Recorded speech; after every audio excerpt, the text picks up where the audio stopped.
نحمده ونصلي على رسوله الكريم اما بعد فاعوذ بالله من الشيطان الرجيم بسم الله الرحمن الرحيم اللهم صل على محمد وسلم وبارك صل عليه اعوذ بالله من الشيطان الرجيم بسم الله الرحمن الرحيم فإن آمنوا بمثل ما آمنتم به فقد اهتدوا وقال النبي صلى الله عليه وسلم لو كنت متخذا خليلا لاتخذت ابا بکر خلیلا۔ اسلام وہ پودا نہیں جس نے پانی سے غذا پائی، دیا خون جگر صحابہ نے تو گلشن میں بہار آئی۔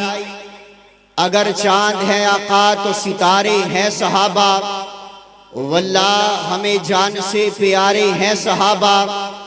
ملت کو ذرا بیدار تو ہو لینے دو، ہر ایک شخص پکارے گا ہمارے ہیں صحابہ، ہمارے ہیں صحابہ۔ احباب زی وقار، انتہائی مختصر حمد و ثنا اور درود و سلام کے بعد انشاءاللہ الرحمن میں آپ احباب کے سامنے چند معروضات، چند گزارشات انشاءاللہ بڑے اختصار اور پیار کے ساتھ انشاءاللہ گوش گزار کر کے اجازت چاہوں گا۔ محترم جناب میاں عمار صاحب، ان کے دیگر رفقا، اللہ تمام احباب کی محنتیں اپنی بارگاہ کے اندر قبول فرمائے، اور مجھے حکم فرمایا گیا ہے کہ میں آپ احباب کے سامنے عظمت صحابہ، رفعت صحابہ، مقام صحابہ، بلندی صحابہ، شان صحابہ کے حوالہ سے چند باتیں آپ احباب تک رکھوں۔ تو آئیے میں اپنی بات کا آغاز بلا تمہید کر دینا چاہتا ہوں۔ انشاءاللہ میرے بعد استاد محترم حضرت مولانا قاری عبدالسلام عزیزی صاحب حفظہ اللہ تعالیٰ کی آپ بڑی خوبصورت انداز کے ساتھ تلاوت قرآن مجید ارشاد انشاءاللہ آپ کے سامنے ارشاد فرمائیں گے، سنیں گے۔ تو آئیے ذرا اب توجہ کیجئے، غور فرمائیے۔ حضرات، اگر کوئی شخص محنت کرے وہ محنت کر کے خطیب بن جائے گا، اگر کوئی محنت کرے وہ محنت کر کے ادیب بن جائے گا، اگر کوئی محنت کرے وہ محنت کر کے مقرر بن جائے گا، اگر کوئی محنت کرے وہ محنت کر کے علامہ بن جائے گا، فہامہ بن جائے گا، عابد بن جائے گا، زاہد بن جائے گا، عالم بن جائے گا، حافظ بن جائے گا، قاری بن جائے گا۔ لیکن میری جماعت کا عقیدہ یہ ہے، ہمارا پیغام یہ ہے، ہمارا اعلان یہ ہے کہ کوئی بھی انسان محنت کر کے صحابی نہیں بن سکتا، کیونکہ صحابی کی تعریف کیا ہے، صحابی کی ڈیفینیشن کیا ہے، صحابی کسے کہا جاتا ہے، صحابی کون ہوا کرتا ہے؟ جس نے ایمان کی حالت کے اندر نبی کائنات کا چہرہ پر انوار دیکھا ہو، جس نے ایمان کی حالت کے اندر نبی علیہ السلام سے ملاقات کی ہو اور ساری زندگی ایمان کی حالت میں گزاری ہو، اور کون سا چہرہ دیکھا ہو جس چہرے کے بارے میں حضرت حسان نے کمال درجے کی بات کی، فرمایا وَأَحْسَنَ مِنْكَ لَمْ تَرَ قَطُّ عَيْنِي وَأَجْمَلَ مِنْكَ لَمْ تَلِدِ النِّسَاءُ خُلِقْتَ مُبَرَّأً مِنْ كُلِّ عَيْبٍ كَأَنَّكَ قَدْ خُلِقْتَ كَمَا تَشَاءُ۔ حضرت حسان کہتے ہیں محبوب اللہ نے آپ کو حسن و جمال عطا کیا، اللہ نے آپ کو ہر عیب سے پاک بنایا۔ اگر نہیں سمجھے، میری اور آپ کی زبان والا بولا اور کمال درجے کی بات کرتا ہے، کہتا ہر کوئی فدا ہے بن دیکھے دیدار کا عالم کیا ہوگا۔ جب زلف کا ذکر ہے قرآن میں، رخسار کا عالم کیا ہوگا۔ ایک سمت علی، ایک سمت عمر، ابو بکر ادھر، عثمان ادھر، ان جگمگ جگمگ تاروں میں مہتاب کا عالم کیا ہوگا۔ اور جب سب صحابہ دوزانوں بیٹھے ہوں گے مجلس میں، جب مجلس کا یہ عالم ہے، دربار کا عالم کیا ہوگا۔ جب دربار کا یہ عالم ہے، سرکار کا عالم کیا ہوگا۔ جس نے نبی علیہ السلام کا چہرہ پر انوار دیکھا ہو، آپ سے ملاقات کی ہو، ساری زندگی ایمان کی حالت کے اندر گزاری ہو، اسے صحابی کہتے ہیں۔ تو آئیے صحابہ کرام کی عظمت کے اندر اللہ کا قرآن اعلان کرتا ہے، فرمایا فَإِنْ آمَنُوا بِمِثْلِ مَا آمَنْتُمْ بِهِ فَقَدْ اهْتَدَوْا۔ اللہ فرماتے مجھے ایمان ایسا چاہیے جیسا ایمان صحابہ کا ہے۔ اللہ فرماتے مجھے ایمان ایسا چاہیے جیسا ایمان ابو بکر کا ہے۔ اللہ فرماتے مجھے ایمان ایسا ایسا چاہیے جیسا ایمان عمر کا ہے۔ اللہ فرماتے مجھے ایمان ایسا چاہیے جیسا ایمان عثمان و علی کا ہے رضوان اللہ علیہ مجمعین۔ اللہ کے قرآن کی ایک اور آیت مبارکہ پڑھ دینا چاہتا ہوں۔ اللہ رب العالمین اعلان فرماتے ہیں، فرمایا رضی اللہ عنہم ورضوان، اللہ فرماتے میں صحابہ سے راضی، صحابہ میرے سے راضی ہے۔ یہ تو اللہ کا قرآن ہے۔ آؤ نبی کائنات جناب محمد رسول اللہ صلی اللہ علیہ وآلہ وسلم کی زبان مبارک سے صحابہ کرام کی عظمت کو بیان کر دینا چاہتا ہوں۔ اگر میں ابو بکر صدیق کی صداقت کو بیان کروں، اگر میں عمر کی عدالت کو بیان کروں، اگر میں عثمان کی سخاوت کو بیان کروں، اگر میں علی کی شجاعت کو بیان کروں، اگر میں معاویہ کی سیاست کو بیان کروں رضوان اللہ علیہ مجمعین، بہت سارا وقت درکار ہے، لیکن اختتام کی طرف جانا چاہتا ہوں۔ سنیے گا جناب سیدنا حضرت ابو بکر صدیق رضی اللہ تعالی عنہ کے حوالہ سے ایک دو باتیں کر کے میں بات ختم کرنے لگا ہوں۔ کون جناب ابو بکر، جن کے بارے میں نبی کریم نے تاریخی جملہ بولا، فرمایا لو کنت متخذا خلیلا لاتخذت ابا بکر خلیلا، لوگوں اگر میں کسی کو اپنا خلیل بناتا جناب ابو بکر کو بناتا، جس کے بارے میں اہل سنہ والجماعہ کا اس بات پر اجماع ہے کہ افضل البشر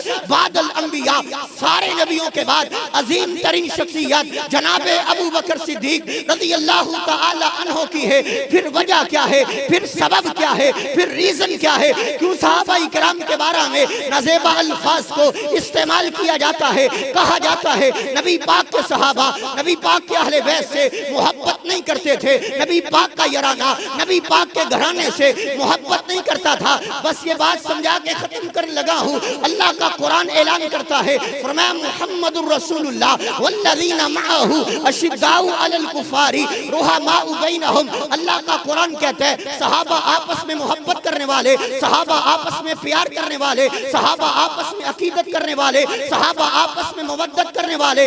اگر نہیں سمجھے ہو جناب ابو بکر صدیق، سب کہے رضی اللہ تعالی رضی اللہ تعالی عنہ، جناب ابو بکر کے تین بیٹے تھے، ایک کا نام محمد تھا، ایک کا نام عبداللہ تھا، ایک کا نام عبد الرحمن تھا۔ عبداللہ وفات پا گئے، باقی محمد بچے، عبد الرحمن بچے۔ محمد کو اللہ نے ایک بیٹا عطا کیا جس کا نام قاسم رکھا، عبد الرحمن کو اللہ نے ایک بیٹی عطا کی جس کا نام اسما رکھا۔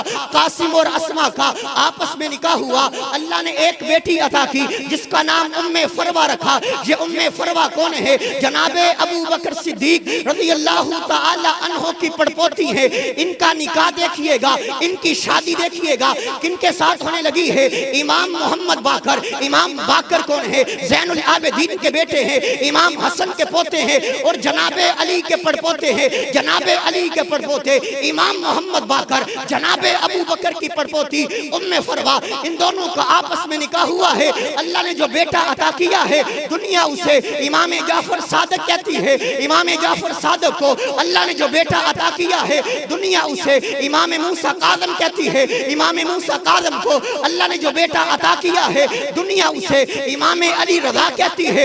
امام علی رضا کو اللہ نے جو بیٹا عطا کیا ہے، دنیا اسے امام تقی کہتی ہے۔ امام تقی کو اللہ نے جو بیٹا عطا کیا ہے، دنیا اسے امام نقی کہتی ہے۔ امام نقی کو اللہ نے جو بیٹا عطا کیا ہے، دنیا اسے امام حسن عسکری کہتی ہے۔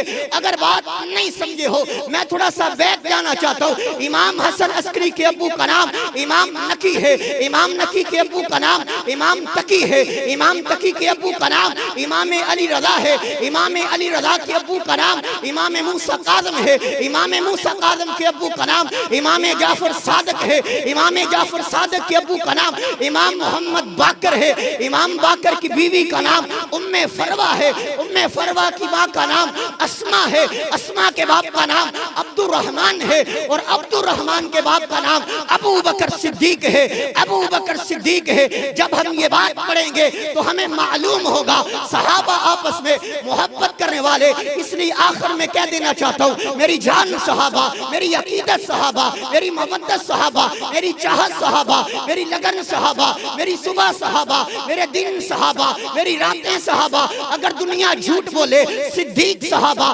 اگر دنیا کفر پر ہے، فاروق صحابہ اگر دنیا بے حیا ہے، عثمان صحابہ اگر دنیا ڈرپوک ہے، حیدر کرار صحابہ جن کا تذکرہ اللہ نے تورات، زبور، انجیل اور قرآن کے اندر کیا ہے، وہ میرے آقا کے یار ہے، وہ میرے آقا کے حبدار ہیں، وہ میرے آقا کا کلمہ پڑھنے والے ہیں۔ آخر میں پیغام یہ ہے، دعوت یہ ہے، صحابہ سے بھی پیار کیجئے، اہل بیت سے بھی پیار کیجئے۔ صحابہ و اہل بیت سے محبت کرنا آپ کا کام ہے، اللہ آپ کو اس جہان میں بھی چمکا دے گا، معاشر کے میدان میں بھی چمکا دے گا۔ اللہ صحابہ و اہل بیت کی محبت نصیب فرمائے۔ بڑے ہی شوق سے سن رہا تھا، زمانہ داستہ ہماری، ارے ہم بھی رک گئے داستہ کہتے کہتے۔ اللہ نے پھر کبھی موقع دیا، انشاءاللہ آپ احباب سے محو گفتگو ہوں گے۔ اللہ پاک تمام احباب کا آنا مل بیٹھنا اپنی بارگاہ میں قبول فرمائے۔ وآخر دعوانا ان الحمدللہ رب العالمین۔